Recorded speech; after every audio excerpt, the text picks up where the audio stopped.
Hello and welcome to Doctors Speak, a call-in show where you can call us and ask your questions to a panel of esteemed medical professionals on all health-related aspects of COVID-19. Our panelists will answer your queries and clear any doubts that you may have on this. Also, our phone lines are open for an hour from 2 to 3 p.m. You can also post your queries on DD News' live Facebook page and in reply to the pinned tweet on your Twitter handle, DD News Live. I'll request my production staff to flash the two numbers on which you can call us and ask your questions. Joining us, these are the two numbers on which you can call us. Do make note of them. And the guests who are joining us now are distinguished. They are Dr. A.K. Varshney, Professor, Department of Medicine, RML Hospital, and Dr. S.M. Raheja, Senior Physician and Medical Superintendent, G.B. Pant Hospital. Also joining us virtually will be in some time Dr. Nitesh Gupta, Assistant Professor and Nodal Officer, COVID-19, Safdarjung Hospital. Besides him, Dr. Prasanna Panda, Department of Medicine, AIIMS Rishikesh, will also be joining us virtually. I welcome you all to Doctor Speak, and there are questions that have already started coming in on our social media accounts. Let's get started with them. The first question that has come in is, and I'll come to you, Dr. Raheja, for that.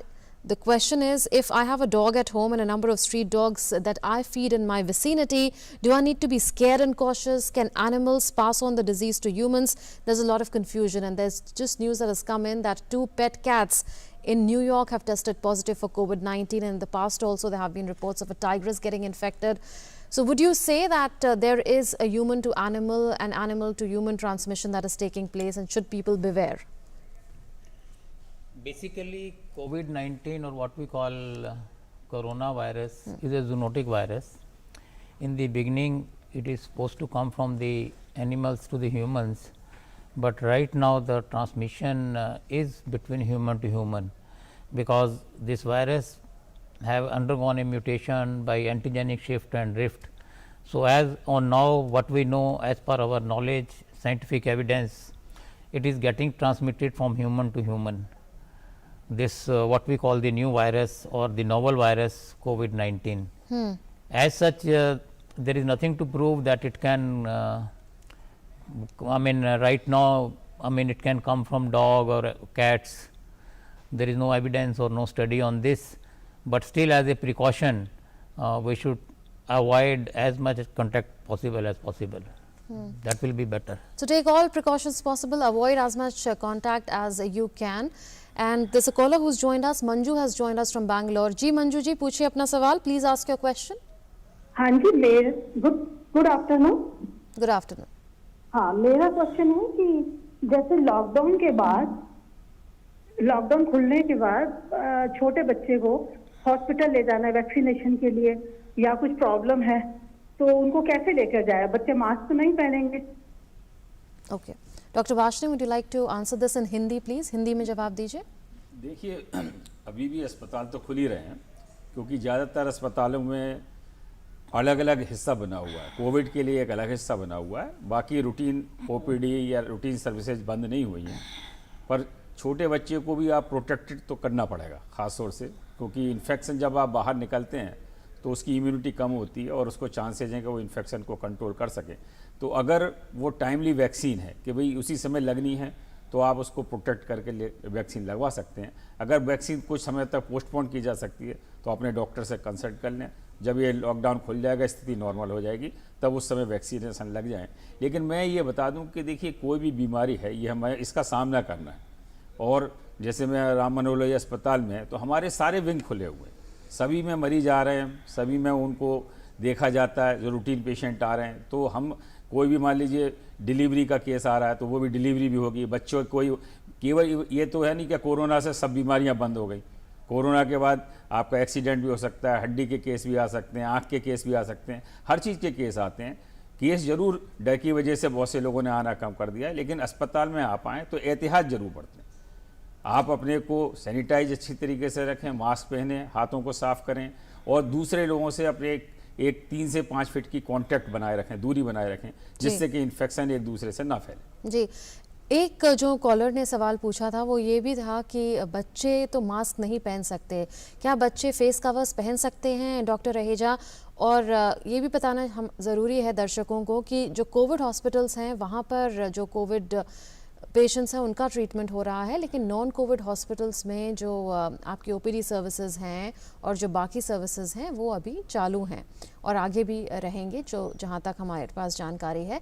जी आप बताइए doctor रहेश। हाँ, सबसे ज़रूरी बात है कि कोविड-19 का treatment तो ये तो बहुत लंबी लड़ाई है।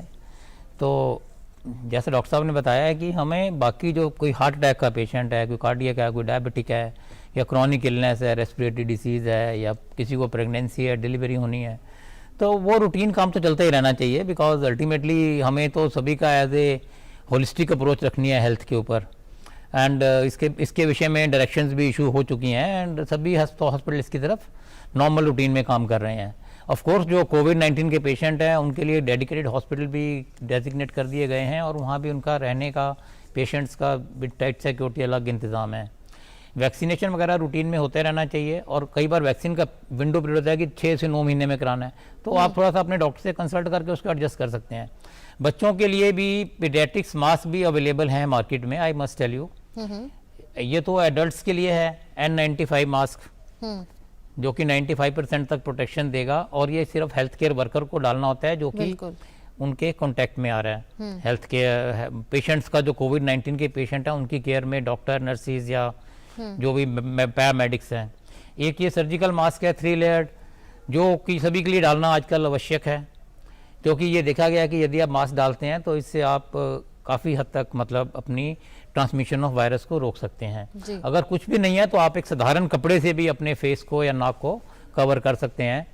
इसका बेनिफिट ये होता है कि यदि आपको इन्फेक्शन है तो आप यदि खांसते हैं, छींकते हैं, क्योंकि ये जो वायरस है ड्रॉपलेट्स के थ्रू हवा में फैलता है, तो आप पहली बात है यदि कोई किसी को, क्योंकि अब ये देखा गया है कि आप ICMR का स्टडी देखिए जिसमें कि 69% ऐसे व्यक्ति हैं जिनको इतने सिम्टम नहीं है, बिल्कुल माइल्ड या नो एसिम्टोमेटिक पेशेंट्स हैं, लेकिन स्टिल उनका कोविड-19 टेस्ट पॉजिटिव पाया गया, तो वो भी ट्रांसमिट कर रहे हैं वायरस। तो ये बेसिकली इसका फायदा ये है कि ये देखा गया है कि यदि 2 व्यक्ति किसी कमरे में हैं या 3 व्यक्ति हैं, अगर हमने मास्क लगा रखा है आपस में, तो हमारी आपस में ट्रांसमिशन ऑफ वायरस का चांस सिर्फ 1.5% या 2% है। जी बिल्कुल। अगर किसी ने भी नहीं लगाया हुआ तो इट इज ऑलमोस्ट 80% प्लस। तो you can imagine how protective it can be. तो आप बच्चे को ले जा सकते हैं प्रोटेक्टिव गियर के साथ, पीडियाट्रिक्स मास्क मिल जाता है, ठीक है, नहीं तो कोई भी कॉटन का कपड़ा जो अच्छा क्वालिटी का है वो आप बच्चे को लगा के ले जा सकते हैं सुरक्षित। जी, एक और कॉलर हमारे साथ जुड़ गए हैं। Saha has joined us from Assam. Yes please go ahead, ask your question. Deepak Mohan Shah Assam से बोल रहा हूँ। आप लोगों को शुभ अपराह्न। और मेरा प्रश्न है, ये जो कोविड-19 है जिससे आक्रमित हो रहे हैं लोग, तो ये अगर एक बार अच्छा हो जाता है कोई आदमी, तो फिर से होने की संभावना क्या है? Would you like to respond to that, Dr. देखिए, Varshney? अभी तक तो यही मान के चलते हैं कि जब एक बार इन्फेक्शन किसी को हो जाता है तो 1 सप्ताह के बाद उसमें एंटीबॉडी बनती है, जो IgM टाइप की एंटीबॉडी होती है, और उसके बाद फिर कुछ समय के बाद IgG एंटीबॉडी बन जाती है और ये बॉडी प्रोटेक्टिव होती है। लेकिन चूंकि अभी ये वायरस नया है तो री इन्फेक्शन होगा या नहीं होगा कहना मुश्किल है, परंतु अभी इसी तरीके का कोई ऐसा केस नहीं आए जिसमें कि जो व्यक्ति स्वस्थ हो गए हैं उनमें री इन्फेक्शन हुआ हो।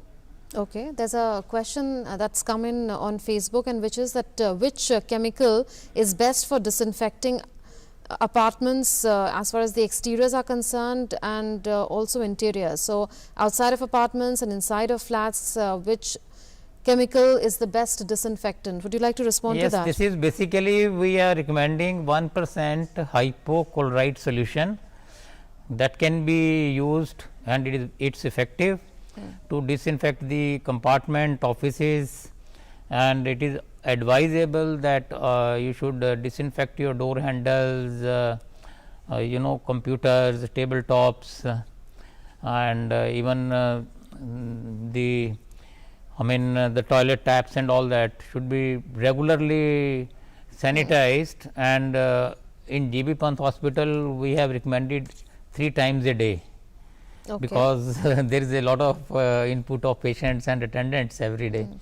So more frequently you do better, but at the end I mean universal infection control practices like distance of 1 meter, दूर से नमस्कार करना है, हाथ नहीं मिलाना, गले नहीं मिलना, किस नहीं करना, हगिंग नहीं करना, यहाँ वहाँ कफ एटिकेट्स का ध्यान रखना है, यहाँ वहाँ नहीं थूकना है. अब तो खैर फाइन भी लगा दिया है गवर्नमेंट ने.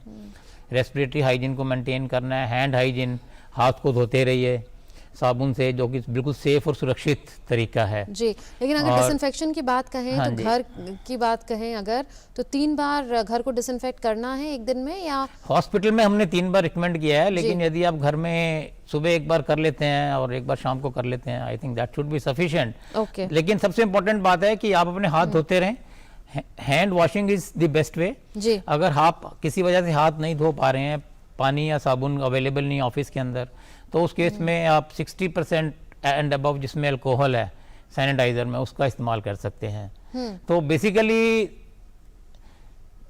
नटशेल यह है कि होलिस्टिक अप्रोच, कॉम्प्रिहेंसिव अप्रोच को हमें लेके चलना है, क्योंकि ये एक लंबी लड़ाई है और इसमें सभी का सहयोग, क्योंकि बेसिकली अल्टीमेटली तो ये वायरस का ट्रांसमिशन अगर कम्युनिटी में रोकना है हमें, तो इसमें कम्युनिटी का भागीदारी बहुत जरूरी है. Absolutely. So there are a host Community of precautions participation and that need to empowerment be is the key taken. to success. Another caller has joined us, but before that, let me introduce another guest who's joined us. Dr. Prasanna Panda, Department of Medicine, AIIMS Rishikesh, is joining us now virtually. Welcome, Dr. Panda. There's a caller who's called R.L. Sharma from Delhi. Maybe you can answer that question, Dr. Panda, in a while. So please go ahead, ask your question, Mr. Sharma.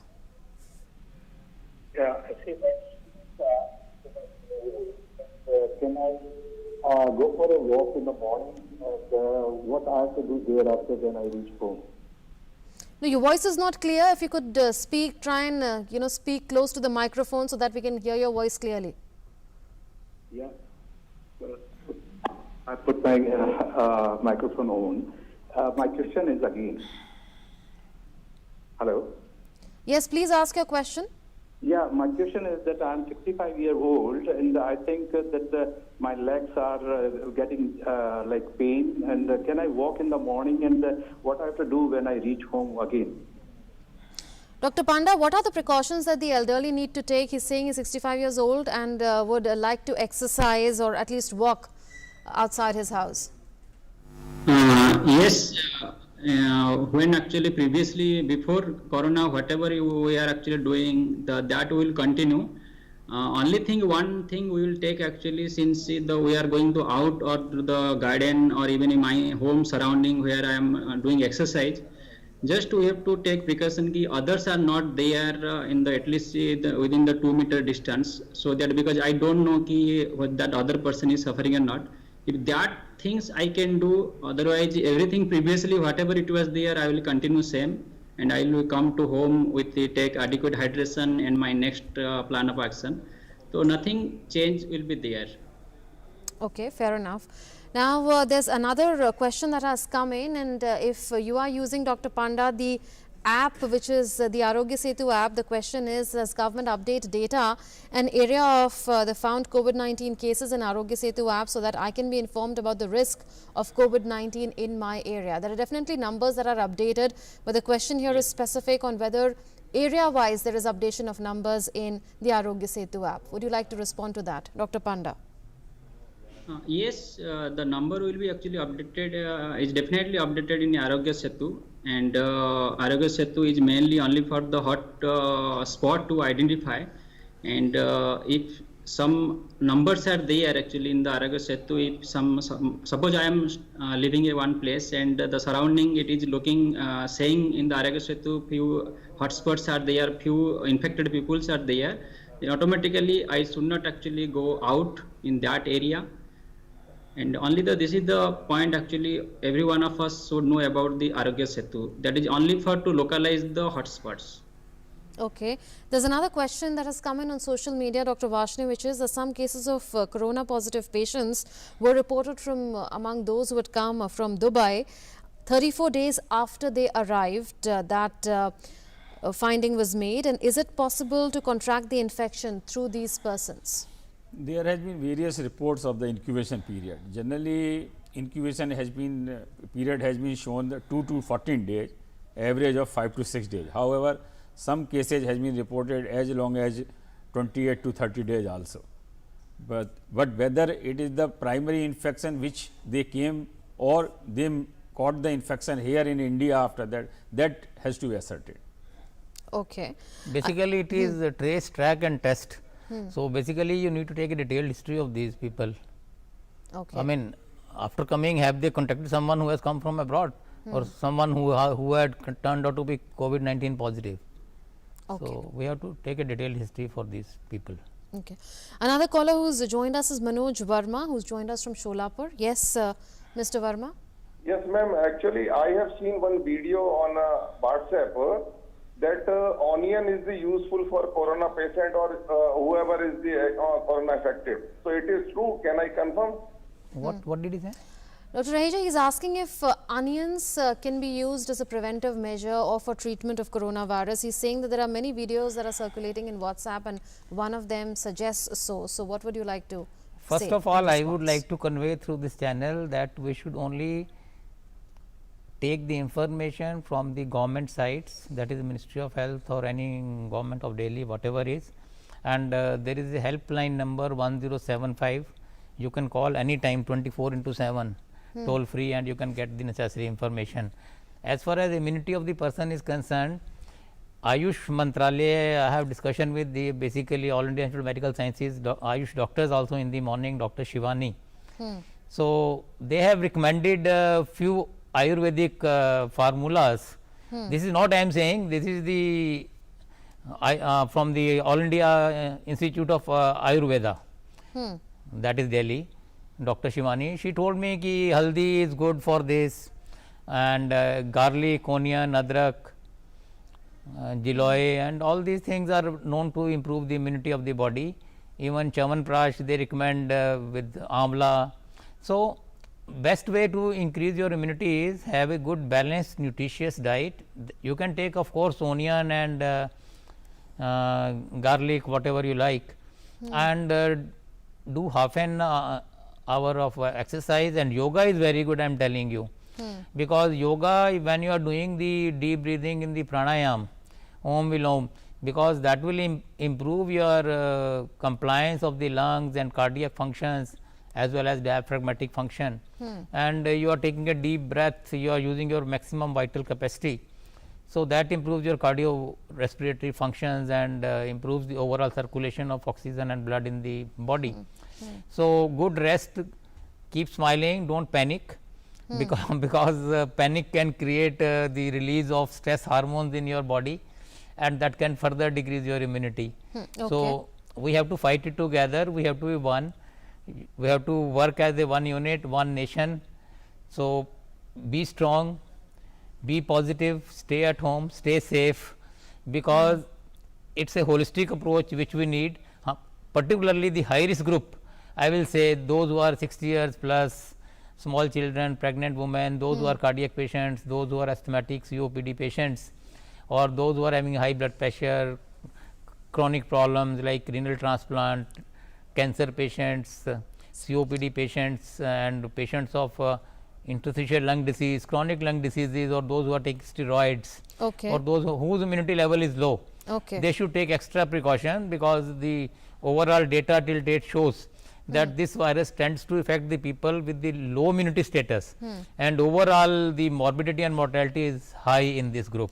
So, particularly these children, this high risk group, I will say ki you must be very particular about, stay at home, stay safe, and do not let anyone from outside visit your residence, because there can be so many asymptomatic transmitter also. Sameer Kumar Mohanty has joined us from Bokaro. Yes, Sameer, please go ahead, ask your question. Good afternoon, ma'am. Actually, suppose if this coronavirus that spreads to the animals, the street dogs and cats and all, then I think it will be very difficult. Then can you tell what are the preventions we should take? We've addressed this question in the past as well, and we've addressed it today too on this show. But since you are asking, I would request Dr. Panda to respond to this. Dr. Panda, if you are with us. Yes, ma'am. Would you like to respond, please? Yeah. Yes, the animals actually to whom actually we are handling, we have to take adequate precaution. It should be before corona actually when it comes. That time we are not actually aware, because corona has come to make us aware on this aspect. Especially any animals we are handling, whether it is a wild or is even pet animals, we have to take care the basic precautions. One precaution is part when we are touching with their feathers or with their body. So that time after touching, we have to go for hand hygiene especially. And after also feeding or whenever we are touching with that animal, and after that we should take our hand hygiene at the 100%. And when we are living with that, when we are going outside with the animals, that time also we should not touch with any other outside wild animals which we don't know what is the status of that animal. That means we have to avoid contact with any wild animals at this point of time. And pet animals, just take the standard precaution and away from the wild animals. Okay. Now, Dr. Panda, articles have been written extensively on convalescent plasma therapy. What is its status as far as India is concerned? Because I understand that it was decided that a protocol will be framed for trials for convalescent plasma therapy. Explain to our viewers what this therapy is, how are antibodies from a treated patient injected into a patient of coronavirus, and how will all this work as a treatment? What's the status in terms of protocol for trials and for treatment in India and outside? Yes, this is a evolving treatment to the all of us, because like no vaccines and no antivirals are available till now, confirmatory drugs. Only this convalescent plasma, this plasma is derived from all the recovered patients, and their blood serum we are taking, and their antibody we are combining. And after that, when any patients is having any severe illness, especially any heart in myocardial involvement or any lungs involvement after this COVID positive infections, that patients we are trying to put this antibody serum so that this serum goes to the body, and there it acts against the virus and kills that virus. Okay. This is only on the, as per the ICMR has started a trial for the, it will be more of a multicentric. It means everywhere in the India where these positive cases are getting treated, will start as a protocol or as a trial basis, and if it's success, then automatically we will give as a confirmatory evidence that this drug or this therapy will be effective 100%. But till that, many institutions, especially our AIMS also has started submitting a protocol on this plasma therapy, and let's hope within next 2 to 3 months, once the effect starts and the interim analysis report will come, then automatically we can tell. But it is a promising aspect of the treatment therapy, especially for the severe cases. It does not have any effect on the mild to moderate, and which are the more common cases for these COVID patients. Only 5% are severe cases from these all the COVID affected patients, and in this 5%, especially if it will be used for the early part of the illnesses, like within the 7 days of illness, then definitely it may have some effect. What we are hypothesizing based on the previous data, and let's see, within 1 month we'll get some interim analysis after this protocolized treatment. So can this be used only as treatment for severe patients, or can this also be used as a preventive measure? Because some reports are saying that this is passive immunization. No. It is absolutely wrong. It cannot be used for the prevention purpose. Only it will be for the treatment in the early part when someone being attacked by this virus and manifestation starts. Especially if you will go to the COVID disease illnesses, the two major phases are there. One is the viremia phase, that usually up to 7 days or also up to 10 days it can extend. Any patient in that viremia phase, that time actually virus takes the lead, and after viremia ends, then host actually takes the lead, that is known as immunological phase. Normally in viremia phase, if you will give some antibody, so that automatically helps or in the better cure. But if you will give in the after viremia phase, that is immunological phase, that time already my or host body is already generating some antibody. That time if I am giving outside antibody, it will just have some cross reaction, and that is the main limitation of this therapy. Therefore, till now actually we don't have much evidence, and in which condition and which part of the disease illness, like within the 7 days or within 10 days we should give, or after 10 days we should give, that we have to find out. But as disease pathology is concerned, as early as possible if it started in the severe cases, then it will be effective. As late will start, it will not effective and it will counterproductive, because there will be reaction with the host antibody and what antibody we are giving from the outside. Is And plasma prevention therapy is- treatment being used in some other countries? If yes, what's the success rate? It's been used in the Yes. past in some cases. So, Yes. what's the kind of success rate that we are looking at? Normally in the outside, whatever till now also, that is the research what is saying is based on the some trial actually, and that is the interim analysis. In the one interim analysis, they studied only 14 cases. In that 30% good recovery from the severe diseases. So therefore, if you see 30% recovery rate from the severity of illnesses, then it is a good amount for all of us. Then let's see, but it is a very small amount of that 14 cases. 14 cases with respect to the 1,000 of cases of severe disease or the death rate you are seeing.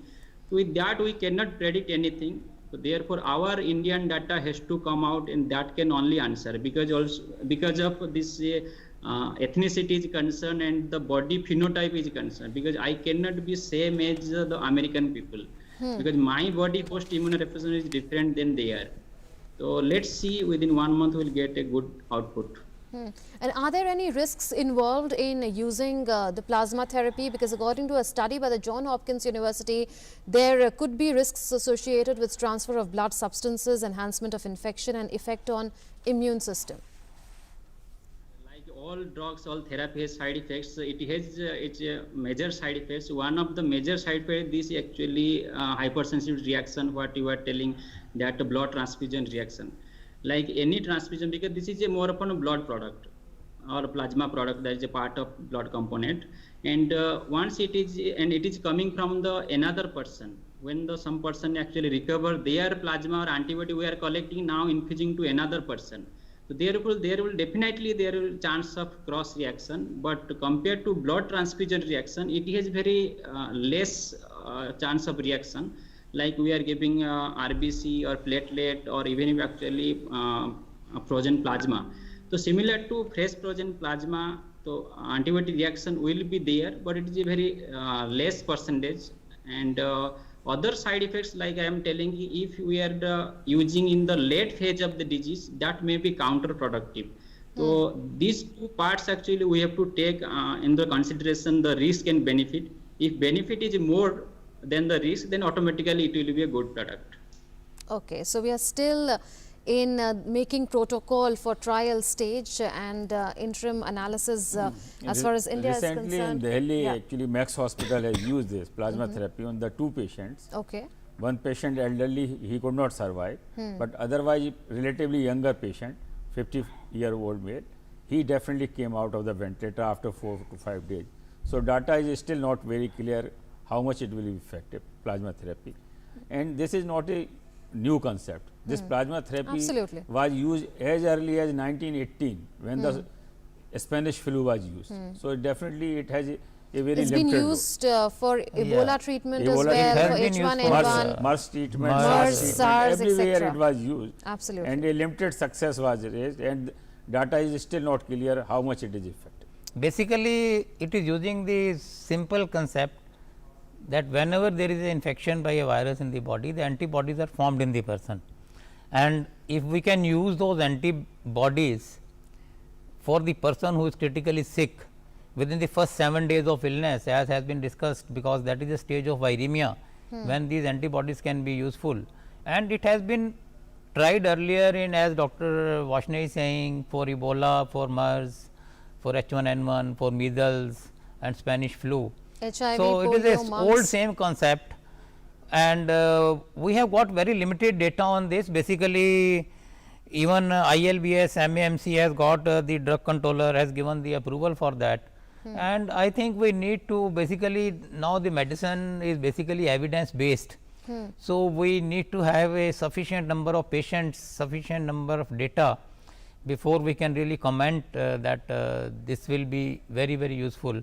But as on now, I think it has been tried in a very limited number of patients, and the real output is yet to come when we have a series of patients and we can compare how much benefit we are getting. Yes. Because the donor who is giving the antibodies, we have to know the donor first, who has got this COVID-19 infection and has got the antibodies, and if the donor is willing to give the antibodies, and it is a very simple process of plasmapheresis, even we can take out the antibodies from the person who has already been infected with the COVID-19 infection, and that can be given to the person who is critically sick within the stage of viremia. But as we said, this has got the side effect also, because ultimately this is a blood products, and we have to really get the donor also tested thoroughly for all that transmission of other diseases like as I say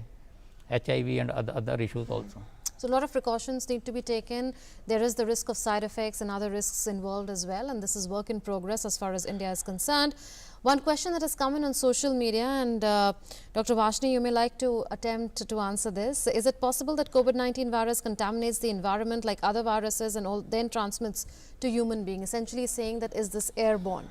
As far as the knowledge at the moment, it is only a droplet infection which is spreading from person to person, and that person has to be in a close contact around 4 to 5 feet, within the 4 to 5 range. Or it may be sometimes with the fomites also, when the person is coughing or sneezing and fomites are on the table or something, and a person touches that and immediately without washing his hand touch with the contaminated by his mouth, nose or the eyes, then possibly it can infect. It is not a airborne infection, because if it would have been airborne infection, in India maybe millions and millions people would have been affected by now. There's another question that has come in, Dr. Panda, and asking for information about the vaccine trials in the UK. If we could broad base the scope of this question to talk about where we have reached in terms of progress on vaccine trials. Have any groups in India crossed the animal trial stage, and globally, are we close to a breakthrough as far as vaccines are concerned? Yes, probably in the next few days it may be a breakthrough, but till now whatever the data is showing and whatever the wherever actually it is being done now it is part of the international clinical trial. Everything is there in the internet. No one is actually saying whether it will be 100% effective or not, but China is the first country now actually they are starting this trial in the human being, and they are getting to approve. Till now actually not approval is there, but for me, if you ask, when I'm searching all the literature and getting update, till now actually we don't have a clear-cut answer whether we will be success or not. But definitely animal study has success, but human study is yet to start and to be confirmed with the time. And only thing what negates to my mind with this virus is the mutation what it has and the problem of the vaccines it causes. Yes. Because it's not a good type of virus like the vaccine will be easy. As if you see the HIV also, though the same thing is there with this virus. Till now already more than 3 decades, 4 decades of HIV is discovered, but till now we don't have any vaccine for that. The same thing may continue for this virus because of its mutability. This is my personal observation by seeing all the literature till now and also going to the pathogenesis of this or micro pathogenesis of this organism. But animal studies has a good output, but we have to wait for a few days for the human study. Regarding the vaccination, I will add one thing. Yes. Today, actually in UK, Yes. they have started a vaccination on the human. It has been the chimpanzees adenovirus vaccine. Okay. In the chimpanzees, there is a adenovirus infection. That vaccine they have tried today on the human being, some 50 human being. And if it is successful, then they will be tried in the phase 3 trial of 5,000 patients. And that is very rapid way of developing some vaccine which has not been developed so far.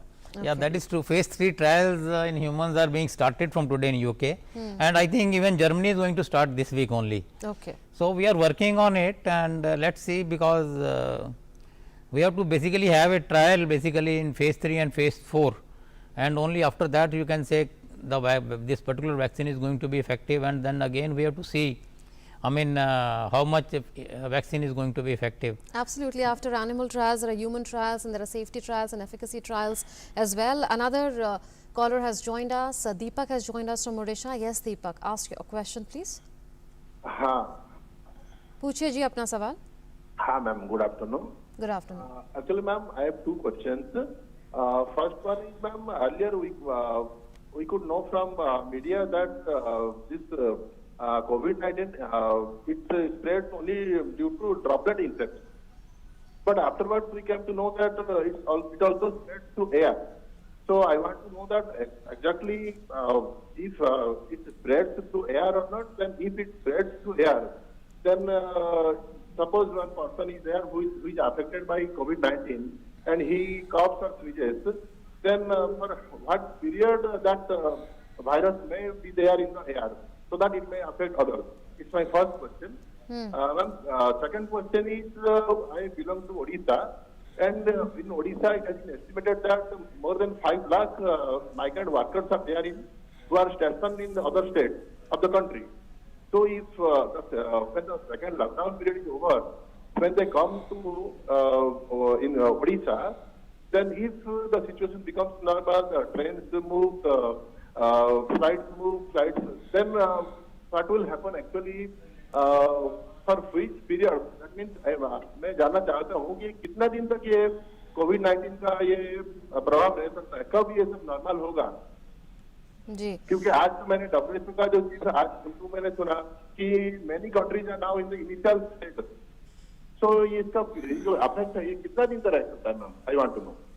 ठीक है Deepak ji. Let's attempt to answer your first question first. Dr. Panda, if you are with us, the question that was asked was that earlier there were reports that this infection is spread through droplets, but later reports came in that this is also airborne. Also, what's the life of the virus in the air, or the life of the virus in droplets? Normally, till now it is 100% proven it is a droplet infection. There is no doubt about that. But few research articles they also confirm that it may survive in the air and it may cause airborne transmission also. But how many percentage actually, that till now it is not been finalized. But up to 5%, 0 to 5%, that may be the part of airborne transmission. But till now it is not been proven. It is only just been proven in the few viral studies that it can transmit through the airborne, but it is very minimal in percentage. About the survivability in the air, it depends upon the which surface is attached. Suppose in the recently Lancet study, they have given the survivability in different types, like in the table or in the paper, then the wood, then in the metal, or then in the actually even in our cloths. In the median survivability in the any paper or wood surfaces averagely up to 2 days, 1 to 2 days there is a variations. But in the metal or in the walls especially it can up to 7 days also. The 1 to 7 days the range is there. So therefore we can assume from these points with this limited study, it can survive in the air. Air can be a transmitting agent, and therefore the standard precaution which were there previously, that we have to follow 100% no doubt. But few transmission based precaution on, apart from the droplet infection transmission, another is airborne precaution is there. Airborne precaution is majorly main part of airborne precaution is negative pressure, because once we don't have a negative pressure in surrounding a patient, that automatically airborne precaution is rarely to be achieved. So that is the major limitation, or for our healthcare worker or the other populations, how to achieve this negative pressure. That we cannot make in the surrounding environment except in the hospital isolation rooms. In the isolation rooms, we are making therefore negative. You must have heard in the COVID area, isolation negative pressure should be there, and we are maintaining in all the hospitals averagely, not in the 100%, but up to mark. But in the community, we cannot do that. Therefore, in community, that physical distance we can maintain, that hand hygienic or that we can maintain, and we can avoid the contacting with the sick people. That the things we have at this hand. Otherwise, answer if you ask me in the community how to prevent this airborne, no answer, nothing I can prevent. Only I can prevent in that patient comes to the hospital and we are isolating that patient. Okay. Without that isolation, especially in the negative pressure room, without negative pressure room, nothing this airborne precaution can be achieved. And if we are maintaining all these precaution, whatever they are in the media, in the literature, and everything will be done, probably this minimal chance of airborne precaution will not have any massive disaster to our community. That is my suggestion. If we are following this droplet precaution, which is more than 99 or 90% chances of this spreadability, we will can achieve that droplet infection by simple methods. All of us till now actually we have have knowledge about that. So therefore, just let the research find out how many percentage will be there for this airborne transmission. And that we have to wait now. Okay, there's another caller who's joined us. Vineet has joined us from Bihar. Ji Vineet, पूछिए अपना सवाल. Recently, we have been reading about the plasma treatment. So, how effective is that? And how we do means basically what we are looking into it is that the bodies should learn how to fight with the coronavirus. So, when the plasma treatment is one of the alternatives to it. So how effectively can this be used for the treatment, and what is the future of it?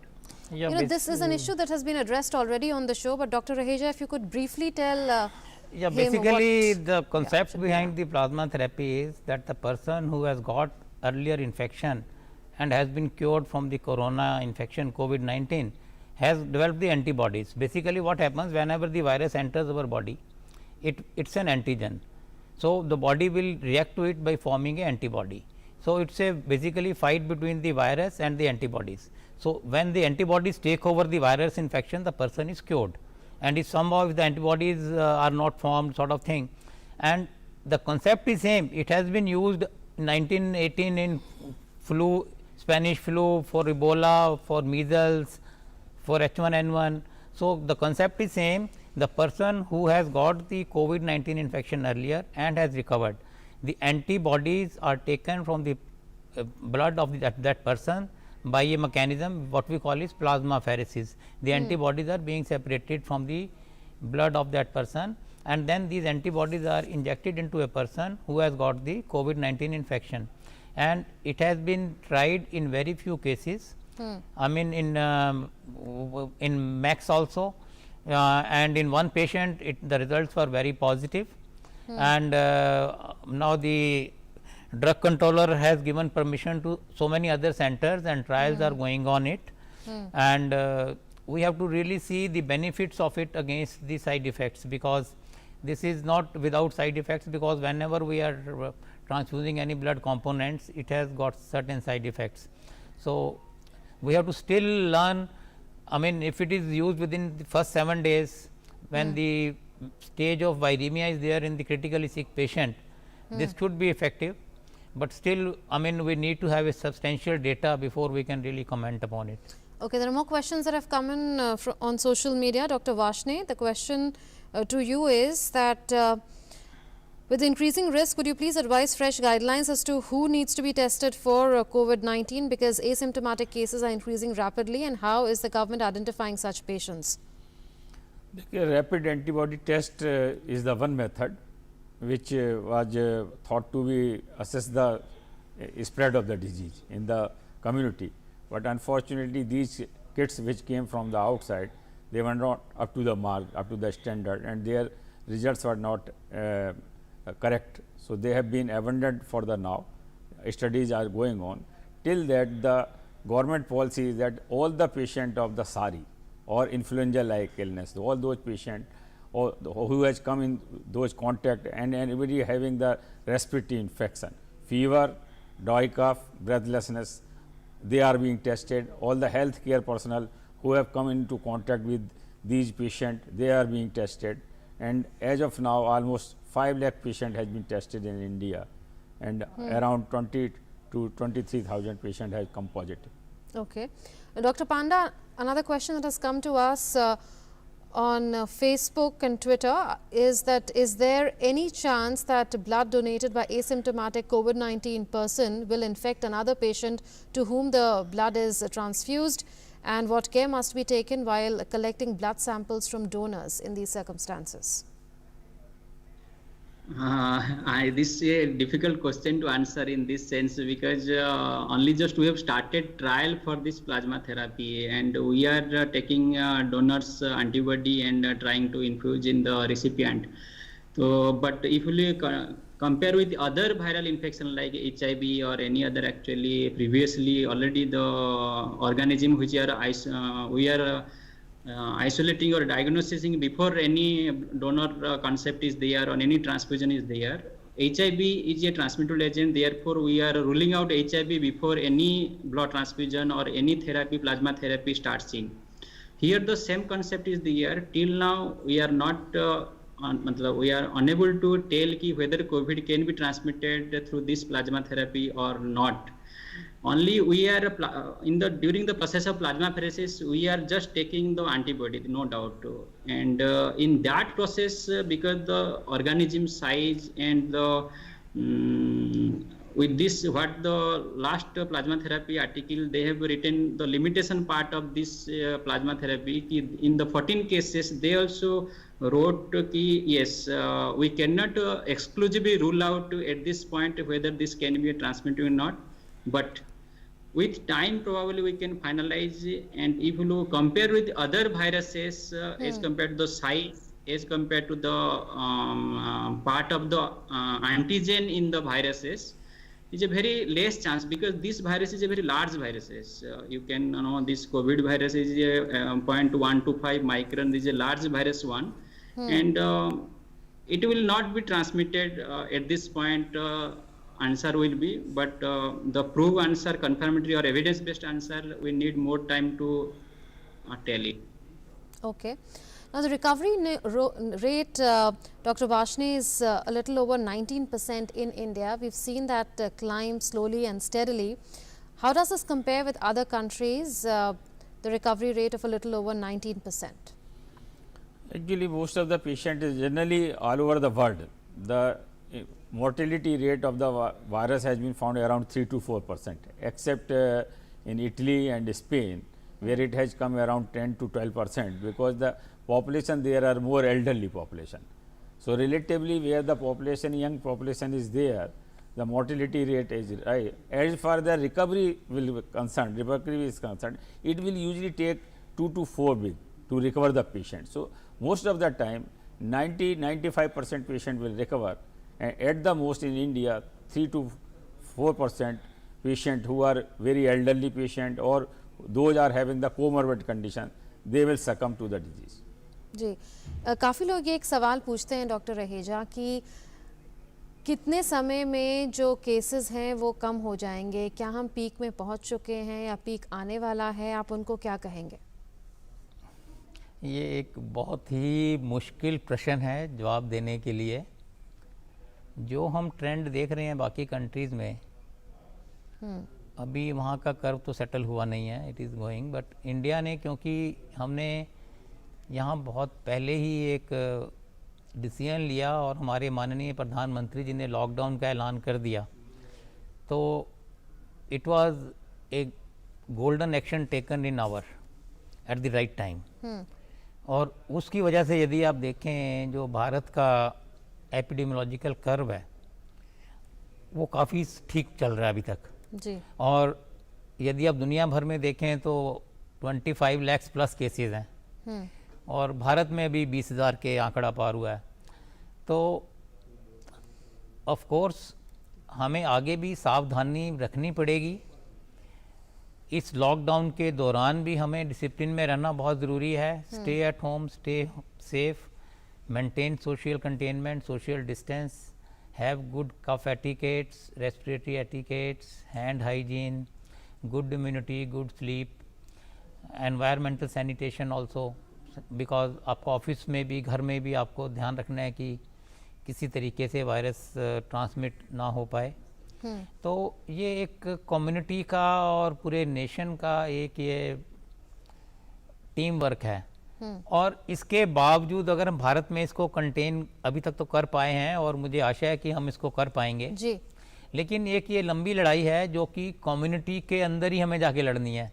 Community को खुद से ही इसका अपना बचाव करना है। अगर आप खुद को बचा पाते हैं तो आप खुद को तो बचा ही रहे हैं, प्रिकॉशन जो हमने बताए हैं आपको, अपने दोस्तों को, अपने परिवार को, अपने शहर को, अपनी कॉलोनी को, अपने देश को बचा रहे हैं। लेकिन इसके बावजूद भी हमें इस बात का इंतज़ार करना पड़ेगा कि बाकी देशों में भी ये कर्व सेटल हो जाए, क्योंकि देखिए आजकल इंटरनेशनल ट्रैवल का ज़माना है और अभी तो सब कुछ लॉकडाउन है, तो सब कुछ बंद है, इंटरनेशनल फ़्लाइट्स भी बंद हैं। तो ये एक लंबी लड़ाई है और इसके लिए हमें बिल्कुल मिलजुल के एज ए टीम काम करना है और किसी भी समय पर be positive, be strong, stay at home, stay strong. And ये एक समय है कि जब हम अपने आप को इनोवेट कर सकते हैं, क्योंकि ये मुझसे बार बार ये प्रश्न पहले ही पूछा गया है कि ये लॉकडाउन में डिप्रेशन हो जाता है, एंग्जाइटी हो जाती है। तो मैं व्यूअर्स को बताना चाहूँगा कि हमें हर एक चीज़ में कुछ पॉजिटिविटी ज़रूर होती है। जब भी कहते हैं ना कोई मुसीबत आती है तो उसका I mean whenever there is a problem there is a solution and everything has a new you can get the new avenues to do।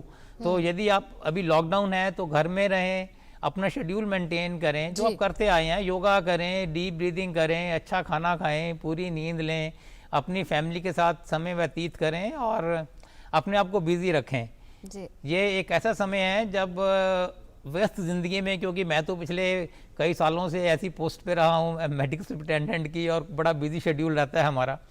तो आपको सोचना चाहिए कि this is a bliss in time कि आप अपने परिवार के साथ जुड़ पाएं, अपने बच्चों के साथ जुड़ पाएं, माँ बाप का ध्यान रखें और पर्टिकुलरली बूढ़े व्यक्तियों का इस समय ज़्यादा ध्यान रखना ज़रूरी है और जो हाई रिस्क है। मैं ये बार बार कह रहा हूँ कि क्योंकि ये वायरस देखा गया है कि ऐसे हाई रिस्क ग्रुप को ज़्यादा इफेक्ट करता है। नंबर 1, एक तो इन्फेक्शन ज़्यादा करता है और उसके बाद उनका जो आउटकम है वो भी ठीक नहीं है। Absolutely, तो जरूरी है कि हम सबका अपना भी ध्यान रखें और सबका ध्यान must be taken and stay positive. Another question that has come in on social media and we are nearly out of time on the show is that इसकी दवा कब तक बनने की उम्मीद है? Mr. Panda, would you like to respond in Hindi? Yes, दवा तो अभी हमारे पास कुछ आ चुका है, जैसे जो भी दवाई हम अभी ट्रायल में यूज करते हैं कुछ एफिकेशियस है एंड लाइक बुखार के लिए जो पैरासीटामोल हम बोलते हैं कि कन्फर्मेटरी दवाई है, तो इसी टाइप का दवाई हमको अभी टाइम चाहिए, approximately 1 to 2 months, not in the days, because हमने जितने भी ट्रायल अभी कर रहे हैं बहुत सारा दवाई, अराउंड 14 दवाई हम ट्रायल कर रहे हैं अभी ऑल ओवर वर्ल्ड में।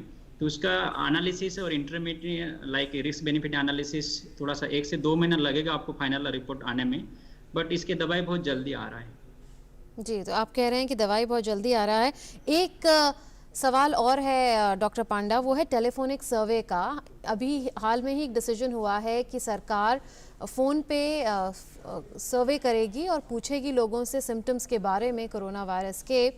ये कितना ज़रूरी है एक डेटाबेस के लिए और आगे की जो स्ट्रैटेजी बनानी है उसके लिए? अभी तक हम देख रहे हैं कि रिकवरी रेट 19 से ऊपर है, लेकिन अगर हमें जंग जीतनी है तो ये पूरा जो डेटाबेस बनाना है और उसके आगे जो स्ट्रैटेजी बिल्डिंग करनी है उसके लिए ये कितना कारगर होगा? ये बहुत ही ज़रूरी है, इसलिए ज़रूरी है क्योंकि हम सभी को हॉस्पिटल में, हमारे पास इतना भी इंडिया में कैपेसिटी नहीं है अभी हर हॉस्पिटल के अंदर सभी खांसी जुकाम बुखार आएंगे तो हम संभाल सकते हैं, ये तो पहला पॉइंट है। और मेनली 85% to 90% माइल्ड बीमारी होता है, कम लक्षण की बीमारी होती है खांसी जुकाम बुखार ये कोरोना के लिए, तो उनको घर में ट्रीटमेंट किया जा सकता है। ओनली थोड़ा सा घर में जो मिनिमम रिक्वायरमेंट है वो ज्ञान नॉलेज हर सभी के पास नहीं है। मैं डॉक्टर हूँ और सभी डॉक्टर हैं, वो सभी को खुद का इलाज पता है, पर जो बिना हेल्थ केयर प्रोफेशन में जितना रिलेटेड है उन सभी को इसके छोटे छोटे चीज़ पता नहीं है। उसके लिए टेलीमेडिसिन एक बहुत बड़ा मतलब अस्त्र है इसी टाइम हेल्प करने के लिए, और ये बहुत ही हेल्प करेगा। हेल्प ये जो 85% जैसे मैंने बताया जो माइल्ड डिजीजेस है जिसमें ज़्यादा सिम्टम नहीं है पर बिकॉज डर के कारण से नहीं मुझे कुछ परेशानी ज़्यादा हो जाएगा, मैं मर जाऊंगा, मैं ऐसे दिक्कत के जो चीज़ है उसको कंट्रोल करने के लिए एक डॉक्टर जब बात कर लेता है कोई मरीज से तो उसमें आधा ठीक हो ही जाते हैं। जी बिल्कुल। तो इसलिए टेली मेडिसिन एक ब्रह्मास्त्र जैसा इसमें काम करेगा अभी जब शुरुआत हो गया, और मैं होल हार्टली इसको सपोर्ट करता हूँ इसीलिए क्योंकि मुझे 80 भाग से 90 भाग को ट्रीटमेंट करना है, वो मैं हॉस्पिटल में लाके नहीं कर सकते। हॉस्पिटल में बहुत सारा सीरियस डिजीज को मुझे लाके ट्रीटमेंट कराना है और इतना मेरे पास कैपेसिटी नहीं, हमारा पॉपुलेशन इतना ज्यादा है। उस सभी के लिए telemedicine is a golden choice और ये सही राइट टाइम में आया उसको सही उपयोग करेंगे। So you are outlining the benefits of telemedicine. Also, what the viewers must know is that the government has decided to conduct a telephonic survey and citizens will be contacted on their mobile phones for that, and they'll be contacted from the number 1921. A survey will be assessing the prevalence and distribution of your symptoms, and Centre has requested states to create awareness on the official nature of the exercise. Also, you need to beware of calls by pranksters in the guise of this survey. So thank you to all the guests for having joined us, Dr. Varshney, Dr. Raheja and Dr. Panda. It was wonderful to get your insights into various health-related aspects of COVID-19 and for the answers that you gave to the several people who called and several who wrote to us on our social media platforms, DD News Live, as well as on our Facebook page of DD News. So that's it then in this edition of Doctor Speak. News and updates will continue on DD News and DD India. Stay safe, stay healthy, stay fit.